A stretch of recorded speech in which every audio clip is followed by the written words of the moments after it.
Inside every one of those bottles, someone had replaced the white acetaminophen capsules with capsules packed full of potassium cyanide, a poison so lethal that the amount inside a single capsule was enough to kill a person within minutes. Someone had done this deliberately, methodically, and without leaving a single piece of evidence that would ever lead to an arrest. More than 40 years later, the case is still open. No one has ever been charged. No one has ever been convicted.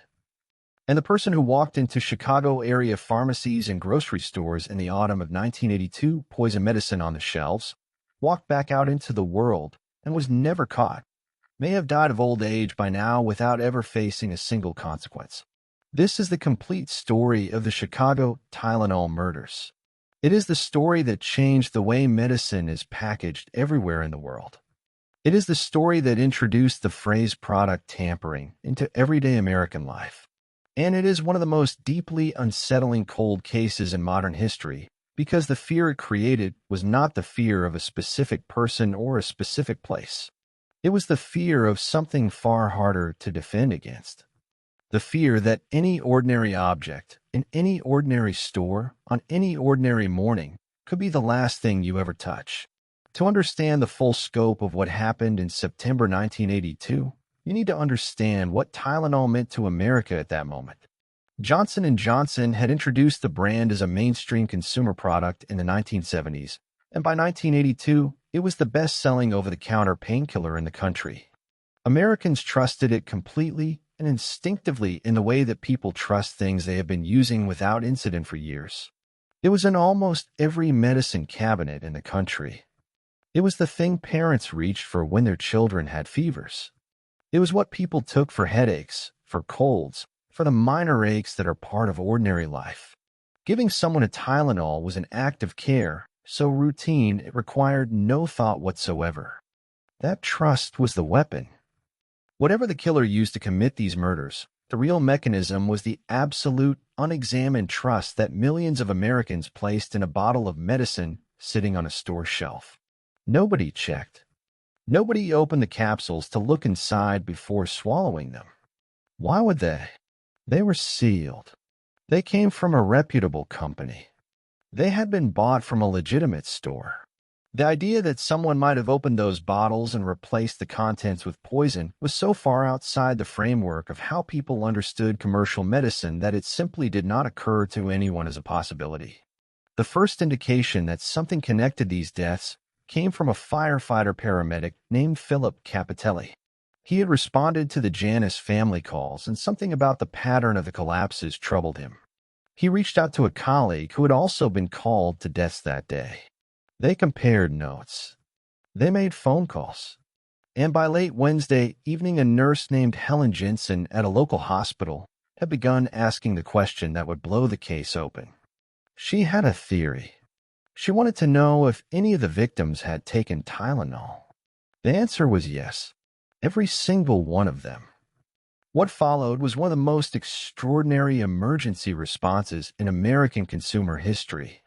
Police cars drove through Chicago suburbs with loudspeakers warning residents not to take Tylenol.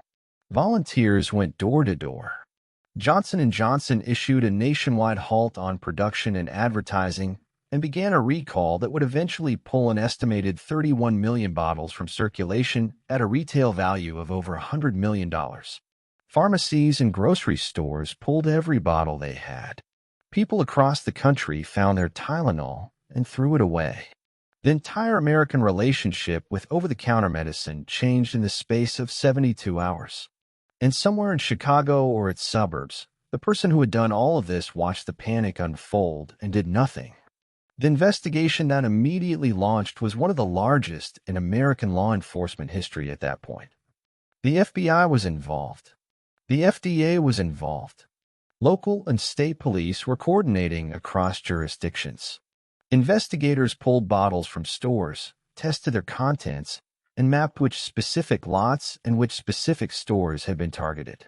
What they found told them something important about the nature of the attack. On the morning of September 29, 1982, a 12-year-old girl named Mary Kellerman woke up with a cold. It was a Wednesday, a school day. She told her parents she was not feeling well. Her father gave her a single extra-strength Tylenol capsule, the most trusted painkiller in America, and sent her back to bed. Within the hour, she was on the floor of the bathroom. By the time paramedics arrived, she was gone. The official cause of death listed on her initial paperwork was a stroke. She was 12 years old. That same morning, a 27-year-old postal worker named Adam Janis collapsed at his home in the Chicago suburb of Arlington Heights. He had taken Tylenol for chest pain. He was rushed to hospital and pronounced dead. His family gathered at his home that afternoon in shock and grief. His brother Stanley and Stanley's wife Teresa, both in their 20s, were so distraught that they too reached for the Tylenol bottle Adam had left on the counter. Both of them collapsed within the hour. Both of them died the following day. By the end of that single Wednesday in September 1982, 7 people in the Chicago metropolitan area were dead. They had nothing in common. They did not know each other. They lived in different suburbs. They worked different jobs. They had different ages, different backgrounds, different lives. The only thing connecting them was a bottle of extra-strength Tylenol that each of them had opened, trusted completely, and used. The poison bottles had come from multiple different stores across different suburbs. This was not a single act of tampering in one location. It was a coordinated, multi-location operation.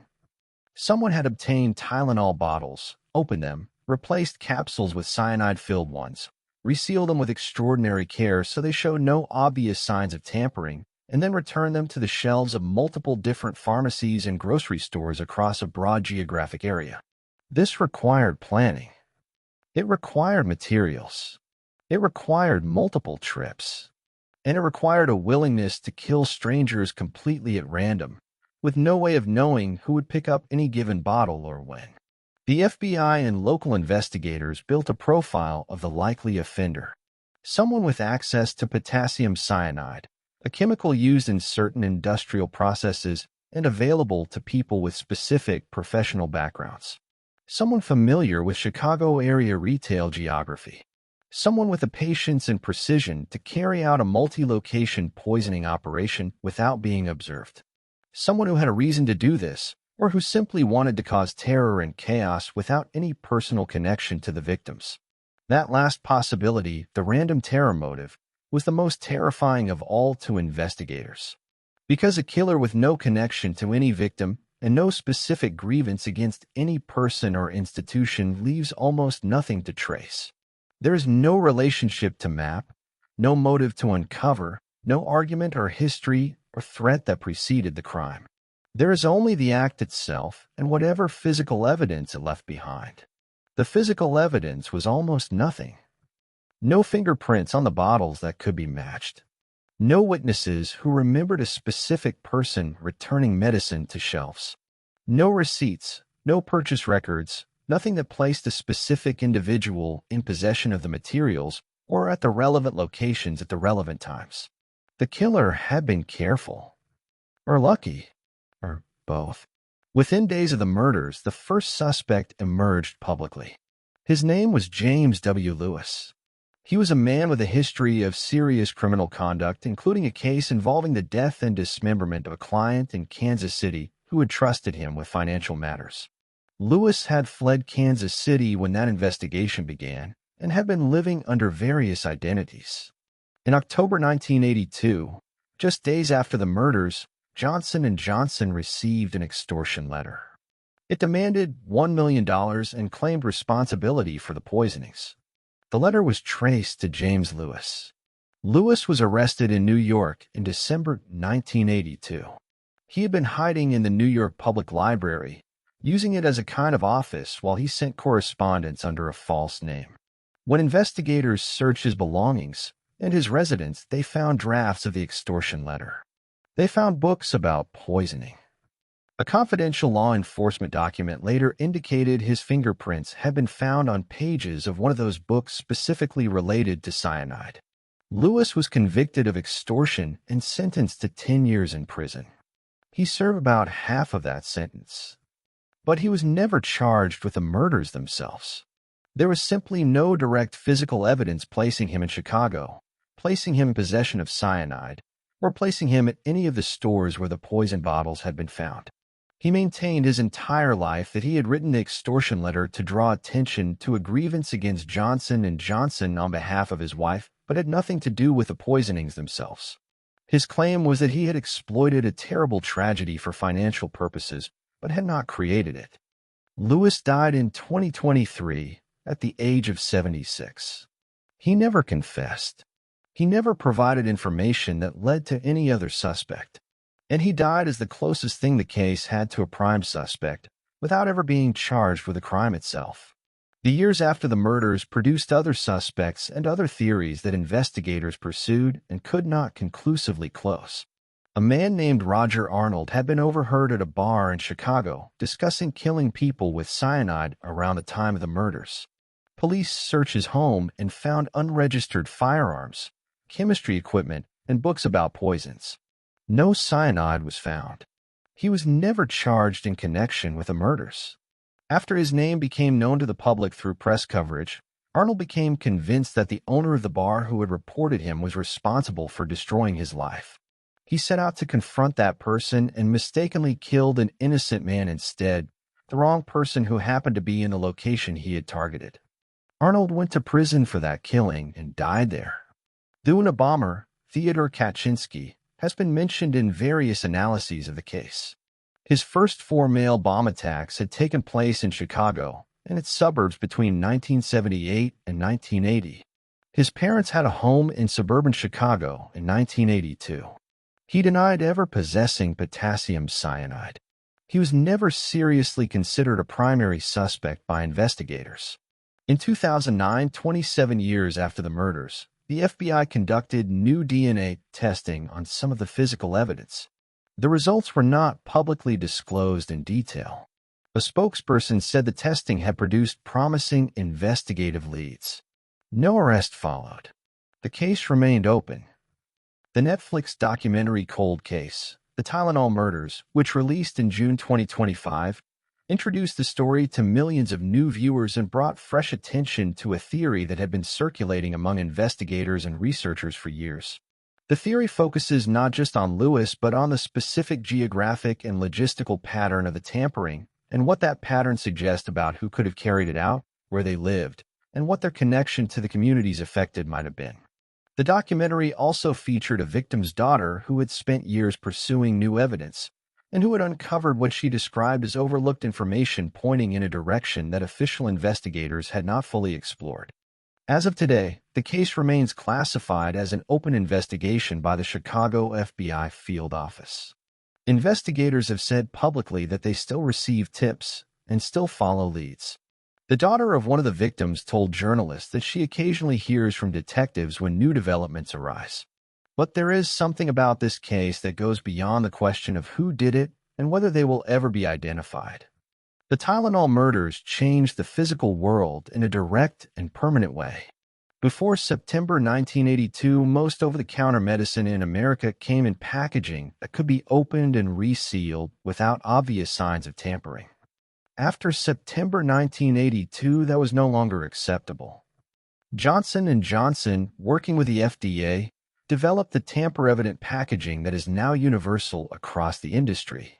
The triple seal that surrounds every bottle of over-the-counter medicine you have ever opened, the foil seal under the cap, the plastic shrink wrap around the lid, the cotton inside the bottle, all of it exists because of what happened in Chicago in 1982. Every time you open a medicine bottle and break that seal, you are breaking something that was invented in direct response to this crime.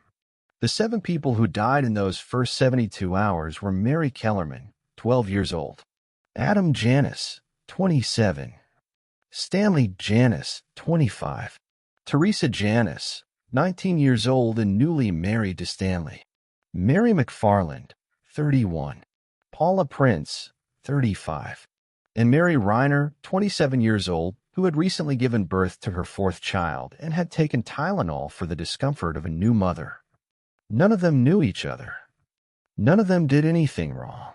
None of them had any reason to be afraid of a bottle of medicine they bought from a store they trusted, in a neighborhood they lived in, on an ordinary Wednesday morning in September.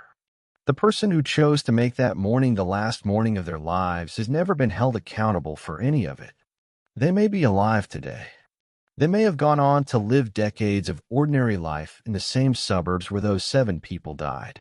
Or they may have died themselves, quietly, somewhere, taking with them the answer to the question that has never been resolved. In a case full of unanswered questions, the most haunting one is perhaps the simplest. Did they ever feel anything? About the 12-year-old girl. About the 3 members of one family who died within a day of each other. About the new mother. About all of them. Did it matter to them at all? The packaging on your medicine cabinet tonight was designed to make sure no one can do to you what someone did to those 7 people. But the person who made that design change necessary has never stood in any courtroom and said what they did or why they did it. 43 years. 7 dead. No conviction. No answer. Just a sealed bottle that you now break without thinking about where the seal came from and why. Leave a comment below. Tell me what part of this case you cannot stop thinking about. Tell me if you have a theory. This is one of those stories where the comment section carries its own investigation because people have been trying to figure this out for 4 decades and nobody has gotten there yet. Subscribe so you are there when any new development breaks in this case. Because after 43 years, it is still not over.